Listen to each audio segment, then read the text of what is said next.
Estamos de vuelta con Giro a la Derecha y como les había comentado en el primer segmento, para conversar sobre un tema que la verdad es bastante relevante, ¿no? Y que tiene mucha incidencia a nivel mundial, y me refiero por supuesto a China, que bueno, es una de las tantas potencias, ¿no? O de las pocas potencias, mejor dicho, que en estos momentos está como que generando tensión alrededor del mundo. Y bueno, qué mejor persona para conversar sobre esto que César Sabas, ya lo conocen, él es experto en seguridad y gran analista. Bienvenido, César, ¿cómo estás? Muchas gracias, Esteban. Siempre un gusto compartir contigo. Muchas gracias a ti por siempre estar dispuesto a conversar conmigo y bueno, con nuestra audiencia. Y quiero, César, comenzar, porque de hecho esta entrevista surge por unas imágenes que tú me mandas, ¿no? Y quiero que comencemos analizando un poco estas imágenes, que nos expliques quiénes son y más o menos qué está pasando. Esta fue la primera imagen que tú me enviaste, ¿no? Y le prestaste muchísima atención a este gesto que estamos viendo, que es precisamente como le toca el hombro. Este creo que es un miembro del gabinete, y si no estoy mal, creo que quien le toca el hombro es uno que fue ya este presidente del Partido Comunista del país. Entonces, bueno, ¿qué está pasando acá, César? ¿Por qué tanta relevancia, no? Tanta importancia le diste toda esa imagen que me enviaste. Mira, ese señor, el que lo están sacando, con el pelo bien canoso, es Hu Jintao. Es el expresidente de China. Es el antecesor de Xi Jinping, que está ahí sentado, pues todos lo conocen. Y él está tocando el hombro a Wen Jiabao, quien hasta hace unos días era el primer ministro de China. ¿Qué sucede? ¿Qué demuestra esa imagen? Esa imagen es el fin de una China y el inicio de otra. Quiero dejar claro qué era lo que sucedía. Hu Jintao no es que era un occidentalista y un proamericano ni nada de eso. Al igual que Xi Jinping, Hu Jintao también creía que China fue el centro del mundo y que iba a volver a ser el centro del mundo tarde o temprano. O sea, ellos creían que ellos dos comparten la visión de que China, su posición es ocupar el centro del mundo. Y esto es muy importante porque el nombre de China en chino mandarín es Zhonghua, es el país del centro. Ellos son el centro del mundo. Y así ellos se han constituido durante miles de años y así es como ellos se ven. Pero había una diferencia entre Hu Jintao y Xi Jinping, y una diferencia grande en cómo conseguir esa centralidad de China. Hu Jintao tenía la doctrina del ascenso pacífico. ¿Y qué dice esta doctrina? Que pues bueno, que no había que buscar tanto la hegemonía de China porque esta iba a venir naturalmente. Entonces, como que buscarla más bien iba a hacerle prender las alarmas a los países vecinos y que se pusieran en guardia y dijeran, oh, no, no, mira, China es peligrosísima. Y que no, más bien China lo que tenía era que quedarse tranquila, seguir amasando dinero, seguir amasando poder. Y bueno, sí, invertir en las Fuerzas Armadas y todo eso, pero más bien hacerle ver a los otros países que China era un país distinto, que China no iba a ser Estados Unidos que ha intervenido, que más bien China iba a ser su poder con sabiduría y que pues la hegemonía iba a venir por sí sola. Xi Jinping, por el contrario, él no tiene 80 años para esperar esa hegemonía de Hu Jintao, que venga por sí sola. Xi Jinping se cree como el elegido por la historia para expulsar a Estados Unidos del Asia Oriental. Esto es muy importante porque no es que él se siente el elegido para tomar Taiwán, no, sino para expulsar a Estados Unidos de todo el Asia Oriental. Entonces él tenía que venir con una política mucho más agresiva.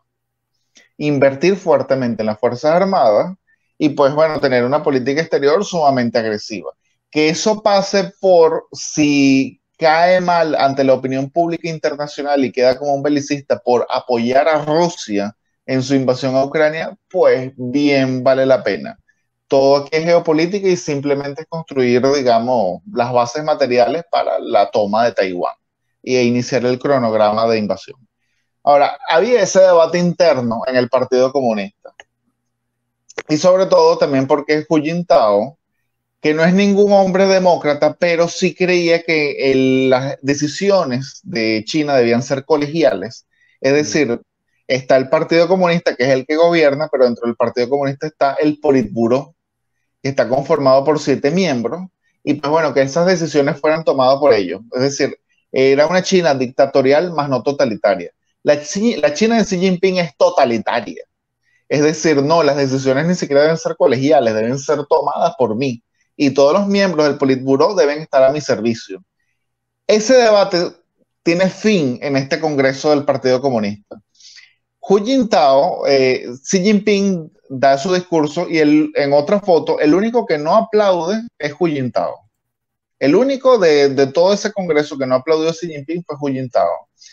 Ahorita mismo estaba leyendo un artículo de la BBC, porque acaba de salir, que habla de las imágenes que hubo antes de estas imágenes que tú compartiste.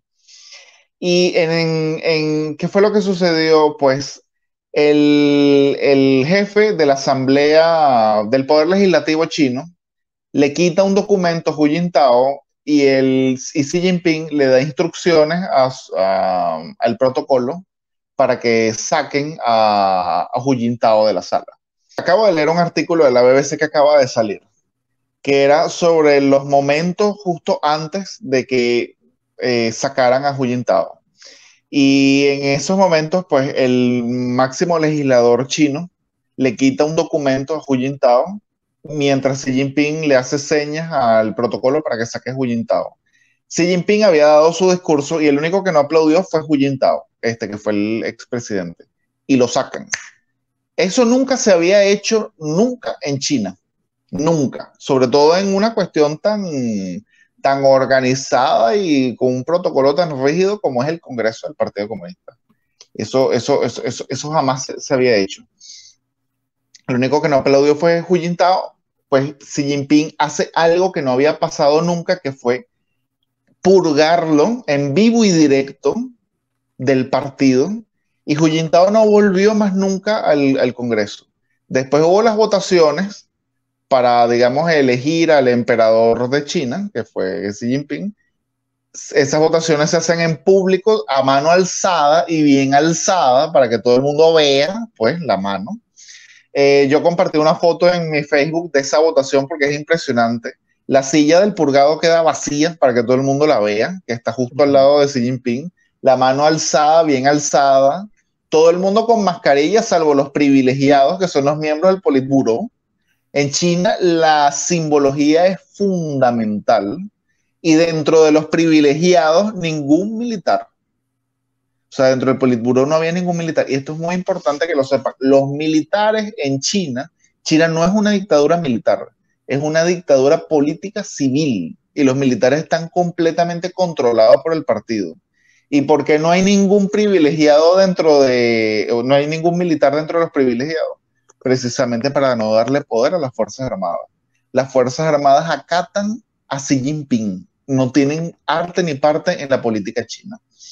Entonces ahora, con este resultado en la mano, y disculpa, algo muy importante, cuando Hu Jintao se está yendo, le toca el hombro a Wen Jiabao, que era, digamos, perdón, Wen Jiabao no, el Li Keqiang, que es el primer ministro de China, el que era el primer ministro que era de la línea de Hu Jintao, y justamente Li Keqiang tampoco es elegido dentro de los próximos privilegiados, o sea, él también sale completamente de la plana mayor del Partido Comunista Chino. Y ahora Xi Jinping designa todo el Partido Comunista a su imagen y semejanza, como lo había hecho ¿quién? Mao Zedong en su época. O sea, China ahora tiene su nuevo Mao. Y aquí hay algo muy importante con Mao, porque Mao también hizo las purgas. Lo sabemos con la Revolución Cultural. Y de hecho, el papá de Xi Jinping fue funcionario en la época de Mao y fue purgado por Mao. Y de hecho, esa purga hizo que Xi Jinping fuese castigado y fuese enviado a los campos a trabajar. Y de hecho hay una foto de él con los campesinos y todo. Y pasa algo que es las diferentes interpretaciones. Alguien pudiera interpretar, oye, fui purgado por Mao, por un líder totalitario, y mi padre, a pesar de que fue funcionario, mira todo lo que pasó. Conclusión, lo mejor para evitar este tipo de purgas es la democracia y, digamos, evitar que un líder concentre todo el poder. Pero también hay alguien que puede tomar, digamos, otra conclusión, es decir, oye, todo el mundo fue purgado en China salvo Mao, porque Mao tenía todo el poder. Conclusión, para que no me purguen, tengo que ser como Mao. Y eso es lo que ha venido buscando Xi Jinping. Y ahora el único cargo que le falta purgar a Xi Jinping, ya que ha purgado a Hu Jintao, es solamente un cargo, que es el presidente de Estados Unidos. Ahora él tiene que purgar al presidente de Estados Unidos, porque ahora él no solamente que tiene que ser el emperador de China, ahora para que nadie lo purgue y para estar completamente asegurado, ahora él tiene que hacer que China sea otra vez el centro del mundo. Y por supuesto él el emperador. Y eso pasa por expulsar a Estados Unidos de Asia Oriental. Ahora el cronograma de invasión, que en mi opinión había sido adelantado, y yo lo había hablado contigo, y creo que la visita de Nancy Pelosi ayudó para que ese cronograma fuese acelerado, ahora única y exclusivamente depende de Xi Jinping, de más nadie en China, cuando se detiene el cronograma de invasión para ponerlo, digamos, en práctica. Y acá evidentemente volvemos a entrar en el tema de Taiwán, porque si bien, y lo dijiste muy claramente, ¿no? En lo poco que hemos conversado, César, si bien el rol final no es que vamos a ser los dueños de Taiwán, sino el centro del mundo, creo que eso va a iniciar precisamente por Taiwán, porque es la manera de ellos afianzar, ¿no?, su poderío precisamente en Asia, de una u otra manera burlar a Occidente, a los Estados Unidos específicamente. Y bueno, me imagino que por ahí va a ir la cosa. De llegarse a dar esa invasión, César, tenemos todavía el problema encendido en Ucrania, ¿no? Estados Unidos le sigue dando una cantidad enorme de recursos a Ucrania. Europa, ya tú y yo discutimos lo mal que están desde el punto de vista económico y militar. De hecho, tú mismo has dicho, va a ser un invierno bien frío por toda la dependencia energética que hubo hacia Rusia.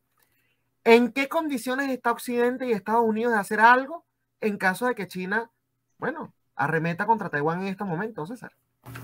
No podemos tener los dos frentes. Y si China arremete contra Taiwán, hay uno de los dos frentes que tenemos que abandonar. Y por supuesto que lo más seguro es que va a ser el frente ucraniano el que sea abandonado. Eso significa que toda la apuesta que hizo Occidente en Ucrania se pierde automáticamente. Y toda la apuesta que hizo Rusia se gana. A pesar de que los rusos han perdido una gran cantidad de tanques y de municiones y todo eso, bueno, pero se quedan con el territorio. Todos los tanques tú los reconstruyes en un tiempo determinado. Pero no podemos tener los dos frentes, y en parte porque, digamos, el stock de algunos productos ya están entrando en fase crítica. Por ejemplo, las municiones para la artillería que utiliza Estados Unidos ya está entrando en fase crítica. Porque, o sea, la guerra en Ucrania, es que la gente no tiene una idea de lo que es la guerra en Ucrania. Y para ponerte un ejemplo, el jefe de Wagner, los mercenarios rusos, Prigozhin, ha ido a las cárceles rusas y hay un video que se lo tomaron. Él hablando con los presos, él decía, yo les ofrezco un lugar en Wagner para ir a pelear en Ucrania. Si ustedes resisten 6 meses, quedan libres. Pero eso sí, yo les advierto algo. Esto es una guerra dura, esto no tiene nada que ver con Siria. Le dice así, esto no tiene nada que ver con Siria. Y Siria estamos hablando de una guerra que produjo más de 500.000 muertos. O sea, las cifras que nosotros vemos con Ucrania, eso es falso, eso es ficticio. O sea, estamos hablando de una guerra que al día están lanzando nada más los rusos más de 50.000 municiones de artillería por día. Así que te podrás imaginar la intensidad que está teniendo esa guerra. ¿Y quién le está dando las armas a Ucrania? Porque hay gente que dice, oye, pero que es increíble que Ucrania esté luchando contra los rusos y los rusos no hayan podido. Bueno, pero es que ya va, Ucrania tiene toda la OTAN detrás, mandándole una cantidad enorme de municiones y de armas. Y todas esas municiones pues salen de los depósitos occidentales, que de paso hay que llevarlas. Es todo un caos logístico llevarlos para Ucrania. O sea, es una apuesta muy fuerte en la que nos hemos metido, que o lo ganamos todo o lo perdemos todo. Pero si se abre el frente taiwanés, y teniendo en cuenta que muchas de las municiones que consume Ucrania son de alta tecnología, y que una vez abierto el frente taiwanés, pues no se va a poder producir esas municiones de alta tecnología porque la microelectrónica proviene de Taiwán. Entonces no son municiones que van a poder ser renovadas fácilmente. ¿Me estás escuchando? Sí. Ok. Sí. Perfecto. Son municiones que no van a poder ser renovadas fácilmente. Entonces vamos a tener que elegir uno de los dos frentes. Y creo que a eso está apostando China. alargar el conflicto ucraniano también, apoyando a Rusia, para que le dé chance de cuando ellos decidan abrir el frente taiwanés. Y de hecho, a pesar de que la prensa occidental siempre ha dicho, oh, es probable que China ya se esté molestando con Putin, es probable que los chinos ya quieran un fin del conflicto. Fíjate, cuando ellos se reunieron, Xi Jinping y Putin en Samarcanda, Putin le dijo a Xi Jinping, nosotros los rusos entendemos las preocupaciones que ustedes tienen con la guerra. Y salió la prensa a decir, oh, eso es que los chinos le dijeron, ya, Putin tiene que poner fin a la guerra y todo. Después de esa reunión de Samarcanda, Putin llamó a la movilización general en Rusia, que habíamos hablado tú y yo que era una decisión que Putin no quería tomar. Putin llamó a la movilización general en Rusia. Y ahora puso un general, Surovikin, que sí está dispuesto a volar toda la infraestructura eléctrica en Ucrania. A lo que digo, por eso es que yo hice el análisis con Xi Jinping con, digamos, las diferentes conclusiones que puede tomar alguien. La prensa occidental dijo, oh, la preocupación de China, la que quiso decir Rusia, es que China quiere que se acabe la guerra. Pero a lo mejor esa es una conclusión equivocada y a lo mejor la preocupación de Xi Jinping es que Putin no estaba siendo lo suficientemente carnicero en Ucrania como a él le gustaría. Entonces más bien le dijo, mira, ¿por qué estás haciendo una guerra tan suave? Hay que volar toda la infraestructura eléctrica, vamos a irnos a una guerra verdadera. Y pues bueno, esto que dure, a lo que dure, ya estamos nosotros dos juntos contra Occidente. Y yo creo que esa es la verdadera conclusión a la que hay que llegar. Porque ya China está frontalmente en contra de Estados Unidos. Es un problema ya tectónico que hay.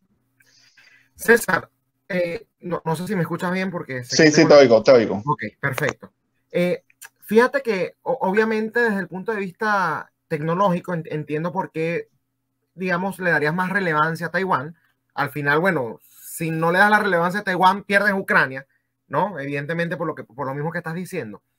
Pero además de eso, ¿hay alguna explicación quizás geopolítica? ¿Hay alguna otra explicación por la cual Occidente tú crees que ponga su foco en Taiwán antes de seguir en Ucrania, si es que se abren los dos frentes? Porque ya, antes de que conteste, no es por nada, pero perder esa apuesta en Ucrania después de todos esos recursos, o sea, sería algo bastante, mira, grave, y yo creo que va a molestar a muchas personas por la cantidad, sobre todo acá en Estados Unidos, que acá esa narrativa antiguerra está tomando cada vez más fuerza, para que lo sepas. Y entonces hay gente, digamos, de mucho peso denunciando la cantidad enorme de plata que se les ha dado a Ucrania. Y bueno, si eso lo cortas por irte a Taiwán, ya eso se pierde, como tú lo dices. Entonces, ¿por qué Occidente preferiría tomar ese frente antes de quizás continuar con el que ya ha invertido tanto tiempo y tantos recursos? Mira, es que yo lo he dicho y lo mantengo. Ucrania es una apuesta perdida para nosotros. Ucrania está al lado de Rusia. Siempre ha sido parte integrante del mundo ruso, por más que me digan lo que digan, siempre. Y no solamente eso, sino que Ucrania es vital para los intereses de Rusia y no es vital para los intereses occidentales. Entonces los rusos estaban siempre dispuestos a poner un monto de apuesta que los occidentales no estábamos dispuestos a igualar. O sea, vamos a estar claros, por Ucrania ya se habla de que los rusos están dispuestos a utilizar el arma nuclear. Sí. ¿Cuántos norteamericanos están dispuestos a cambiar Nueva York por Odessa o por Kiev? O sea, esto es una cuestión realista que estoy diciendo. Y yo por eso siempre recomendé que Occidente más bien buscase alguna negociación con Ucrania, en la cual Ucrania saliese lo mejor parada posible para no irnos a este conflicto. A mí la respuesta demócrata, y ni siquiera voy a hablar occidental, demócrata, con el tema de Ucrania me sorprendió. Me sorprendió porque no corresponde a los intereses nacionales de Estados Unidos. Pero bueno, tienes un problema que, ok, ya te fuiste de esta apuesta costosísima, que a mí me dicen, estamos debilitando a Rusia. Sí, es verdad, pero también nos estamos debilitando a nosotros. En un juego de a dos, pudiese eso, digamos, convenir. Bueno, claro, estoy debilitando a mi rival. Pero cuando es un juego de a tres, el que está tercero viendo los toros desde la barrera, y de hecho los chinos tienen un refrán que es el siguiente: cuando hay dos tigres enfrentándose, un mono inteligente se sienta a ver. Y China está apoyando a Rusia, pero desde la barrera no se está debilitando. Entonces, debilitar a Rusia nos está debilitando a nosotros. Conclusión, estamos fortaleciendo a China. Fíjate toda esta lógica. ¿Por qué a Taiwán sí hay que, digamos, Occidente sí la defendería, a pesar de que hay muchas dificultades, pero ¿por qué tendría que abandonar el frente ucraniano y concentrarse en el frente de taiwanés? Número uno, en estos momentos sí es cierto que Putin está, digamos, en su proyecto de reconstituir su imperio ruso, pero el imperio ruso tiene objetivos muy limitados. No busca la hegemonía mundial. Primero porque no puede y segundo porque no quiere. O sea, él quiere, digamos, reunificar la gran Rusia que él creía y no tiene objetivos más allá. O sea, por el mismo Pentágono, digamos, la misma doctrina del Pentágono, Rusia es una crisis aguda, pero el verdadero problema sistémico es China. Es China la que va por la hegemonía mundial. ¿Y cómo va China por la hegemonía mundial? Controlando la principal zona mundial, que ya no es Occidente, sino se está trasladando todo el poder al Asia. Lo estamos viendo nada más con Gran Bretaña, ya hasta tiene un primer ministro que viene de la India. O sea, todo el poder se está trasladando a Asia. Pero de Asia hay una zona neurálgica fundamental, que es la que sale del estrecho de Malaca, pasa por el mar de la China Meridional y sigue por el estrecho de Taiwán. Ahí pasa el 35% del comercio mundial. Quien controla esa zona controla todo el comercio en Asia y quien controla Asia controla el mundo. Ya el mar de la China Meridional está controlado por China. Xi Jinping, cuando llegó al poder, le quiso poner la mano al mar de la China Meridional construyendo islas artificiales. Obama invitó a Xi Jinping y le pidió en la Casa Blanca que por favor no siguiese construyendo islas artificiales. Y Xi Jinping accedió y dijo públicamente que él no iba a seguir construyendo islas artificiales.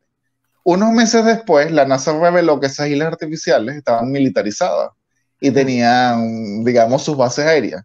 Obama le dijo a Xi Jinping que le había mentido y Xi Jinping dijo, no, yo he cumplido la promesa, yo no construí más islas. Exacto. Yo lo que he hecho fue militarizar las que ya yo tenía y eso no lo habíamos hablado. Se burló de Obama en vivo y directo.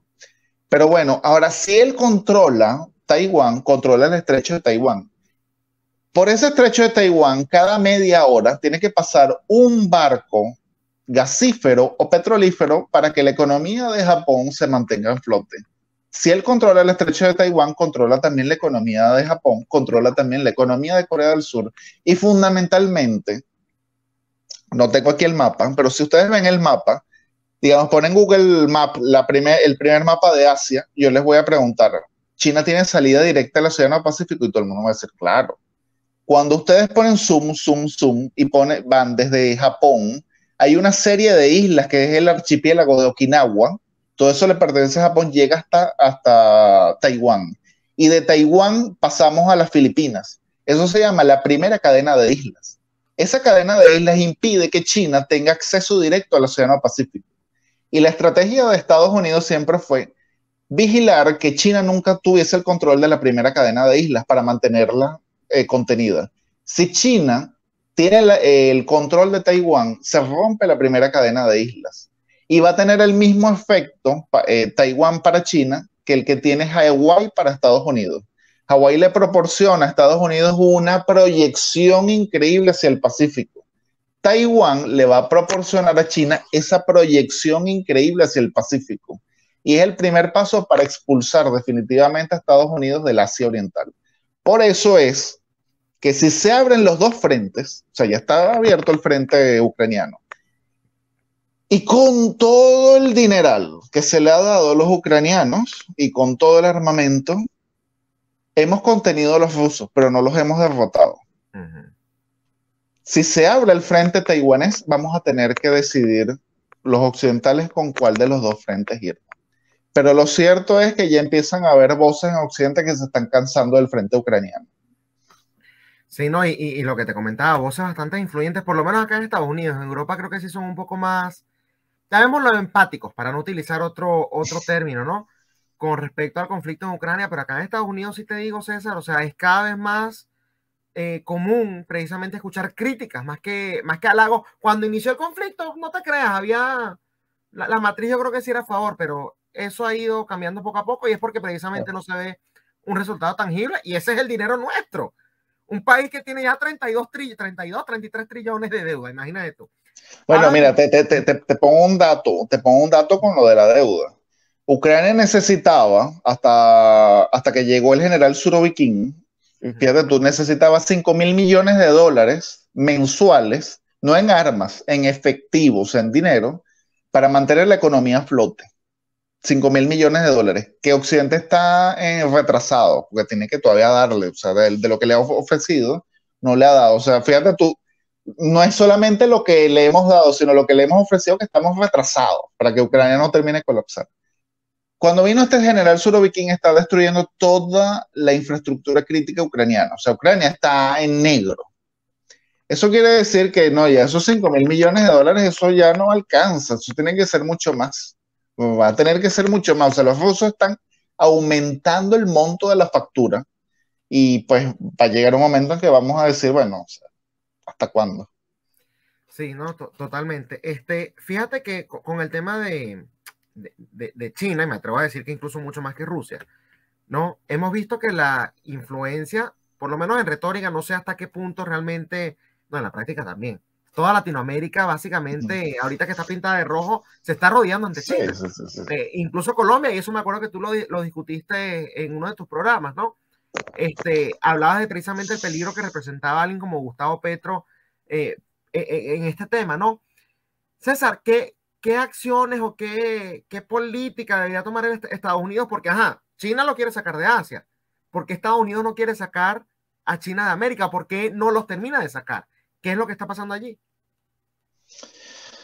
Mira, cuando estalló esta crisis en Ucrania, mucho se dijo que Estados Unidos es el que está saliendo fortalecido.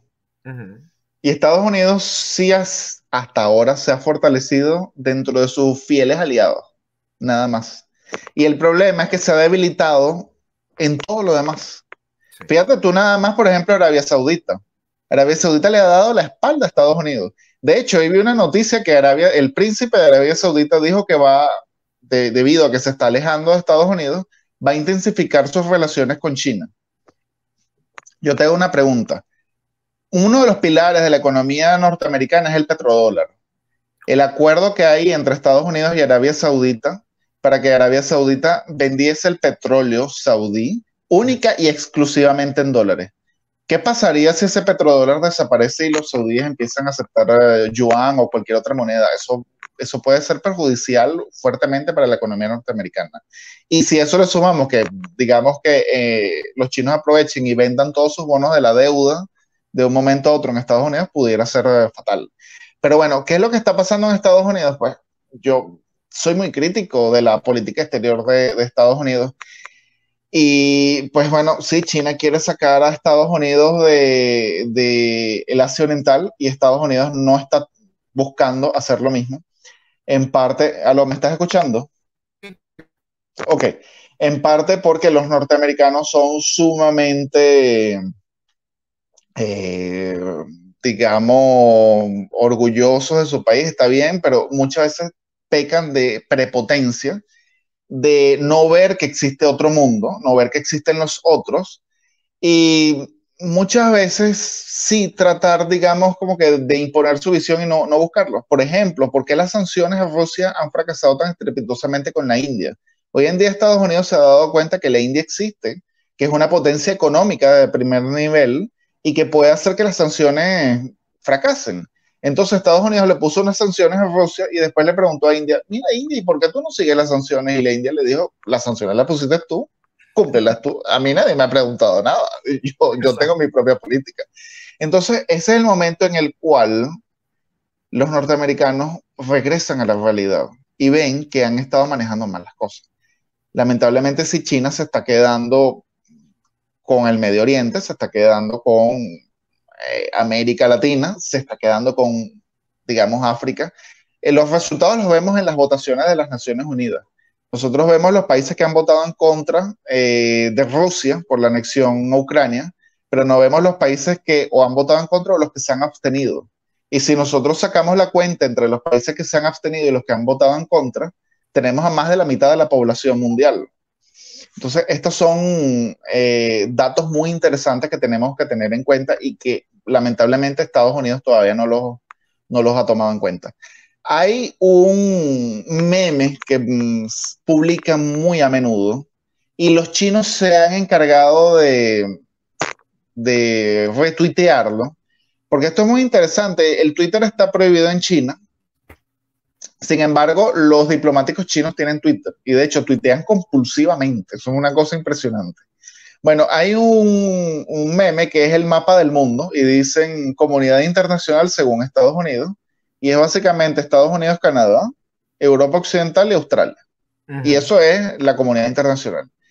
Y bueno, yo soy occidental, yo estoy en la Unión Europea, soy ciudadano de la Unión Europea, es la comunidad internacional que a mí me gusta, pero no es el mundo. O sea, eso es la opinión de Occidente. Y cuando nosotros decimos, esta es la comunidad internacional, tenemos que tomar en cuenta que hay una gran cantidad de países que nosotros estamos dejando fuera que no piensan como nosotros y que lamentablemente pues podemos ver a China como totalitaria y todo eso. Lo que ha hecho Xi Jinping es algo que nos disgusta a nosotros, pero China no está siendo mal vista en muchos otros países. Xi Jinping tiene un discurso que va hacia esos países y le dice, oye, para Estados Unidos tú no existes, para mí tú existes. Claro. Y eso es muy peligroso. Ya para ir finalizando, César, fíjate que con el tema de Rusia, y yo sé que te han criticado mucho porque tú has hablado precisamente de lo importante que es una negociación, sobre todo cuando tienes una amenaza nuclear que yo creo que viniendo de Putin ya demostró que sus amenazas hay que tomarlas en serio, ¿no? Pero ¿tú crees que una estrategia similar, precisamente de negociación, funcione con alguien como Xi Jinping? ¿Tú crees que eso es lo que hay que buscar con él? A ver, yo hablé de la negociación con Rusia antes de que hubiese el conflicto y digamos al principio. Ya hoy en día sí creo que hay que buscar hablar con Putin, pero lamentablemente si hay una negociación, Ucrania perdería mucho. Y entonces por eso es que nos estamos yendo a un callejón sin salida. Porque lo que Putin pedía antes del 24 de febrero ya no es posible. Habiendo perdido tantos miles de soldados y tantos tanques y todo eso, él necesita un botín mucho más grande para ofrecérselo a su gente. Y Ucrania pues no puede darse el lujo de perder tanto. Entonces estamos a un punto muerto. Con el caso de Xi Jinping, yo creo que no hay que negociar con Xi Jinping, pero tampoco hay que buscar la guerra y tampoco hay que presionarlo para que él active el cronograma de un momento a otro. ¿Qué es lo que yo digo? Taiwán es un país independiente de facto. Ellos tienen su propio pasaporte, tienen su propia moneda, tienen su propia presidenta. Ellos pueden viajar a más países que los propios chinos de la China continental. Porque los chinos, China se da poderosísima, pero los chinos de la China continental necesitan visa para ir a todas partes. Los taiwaneses no. O sea, ellos son independientes de facto. El único detalle es que ellos no tienen un puesto en las Naciones Unidas. Viendo lo inoperante que es las Naciones Unidas, yo creo que un puesto de las Naciones Unidas no vale una guerra. Ahí eso es lo que yo voy. Entonces, yo creo que no vale una guerra. Hasta y de hecho, sí. Y de hecho se le ha hecho preguntas a los taiwaneses y la mayoría de los taiwaneses sí quieren la independencia, pero cuando les preguntan, ¿prefieres el status quo o una guerra por la independencia? Todos prefieren el status quo. ¿Qué es el status quo? Esta independencia de facto, que la inmensa mayoría de los países no los reconocen como un país independiente, pero negocian con ellos, comercian con ellos y todo eso. Bueno, entonces, primero, todo analista y sobre todo todo estadista tiene que ver, antes de hacer una acción, cuál es mi interés nacional. Correcto. Y el interés nacional de Estados Unidos no es irse a una guerra con China, es mantener la independencia de Taiwán y mantener esta cadena de islas. Entonces, por eso yo critiqué la visita de Nancy Pelosi a Taiwán. Porque ¿qué estaba haciendo esa señora ahí alardeando y metiendo el dedo en la llaga? Si el interés nacional de Estados Unidos es que Taiwán quede libre, pues ya Taiwán es libre. no alborotes el avispero. Entonces, ¿qué es lo que yo digo? Estados Unidos, ¿cómo puede, digamos, disuadir a China sin negociar? Porque no hay nada que negociar. China quiere a Taiwán. Sin negociar y sin alborotar el avispero. Creo que venderle ciertos armamentos a Taiwán es alborotar el avispero y va a activar automáticamente la invasión. Pero por el contrario, negociar con Japón, reforzar la marina japonesa y promover que ellos cambien de constitución, sí puede disuadir a China. Porque si algo le tendría miedo a China en tal caso es que sea una guerra no solamente con Estados Unidos, sino que se meta a Japón. Claro. Entonces, digamos, mandar misiles a Taiwán, yo lo digo yo, me pongo en los zapatos de Xi Jinping y me dicen, Estados Unidos va a mandar misiles a Taiwán, automáticamente viene la invasión a Taiwán. Pero si es el otro vecino, el japonés, el que se está rearmando, ahora sería yo el que tenga dos frentes y no tenga un solo frente. Claro. Entonces, así como Xi Jinping quiere abrirle a Occidente dos frentes, vamos a abrirle nosotros también unos potenciales dos frentes a China. Y de esa manera yo no llevo el mundo a la guerra, y eso queda de decisión de Xi Jinping, pero se lo dificulto. Y lo que hago es mantener el status quo. Y tal vez trato de mantenerlo, que Xi Jinping al final nunca se decida a invadir Taiwán, porque se lo estoy poniendo difícil, hasta que sea demasiado viejo y ya no tenga la fuerza, como le pasó al mismo Mao, que ya envejeció demasiado, y venga un sucesor o algo. Eso es mi opinión. Sí, no, y la verdad tiene bastante lógica, pero bueno, yo creo que ya hemos discutido bastante en varias oportunidades precisamente que lo que no hay de este lado en el liderazgo es lógica, ¿no? Sí. Parece que están tomando acciones más basadas en las emociones que en la geopolítica. O sea, que yo diga desde un canal de YouTube, sí, vamos, y es muy distinto a que lo haga el secretario de Defensa de los Estados Unidos, o el presidente o el vicepresidente, que bueno, tienen unos botoncitos rojos, ¿no? Entonces, precisamente yo creo que ahí es donde está la irresponsabilidad, pero de verdad que, como siempre, César, te agradezco mucho por acompañarme y por explicar todo de una manera tan detallada que, bueno, yo creo que a todos nos queda muy, muy claro. Muchas gracias, César. Muchas gracias a ti. Bueno, era César Sabas, experto en seguridad y analista, comentando sobre precisamente este juego, ¿no?, de la geopolítica que, bueno, está poniendo a Occidente en bastantes aprietos. Esperemos por el bien de Occidente y de los Estados Unidos que se tomen las decisiones correctas. Esto ha sido todo por hoy en Giro a la Derecha, pero nos vemos nuevamente mañana por esta misma plataforma que es Contrapoder 3.0, el canal de la derecha en YouTube. Hasta mañana.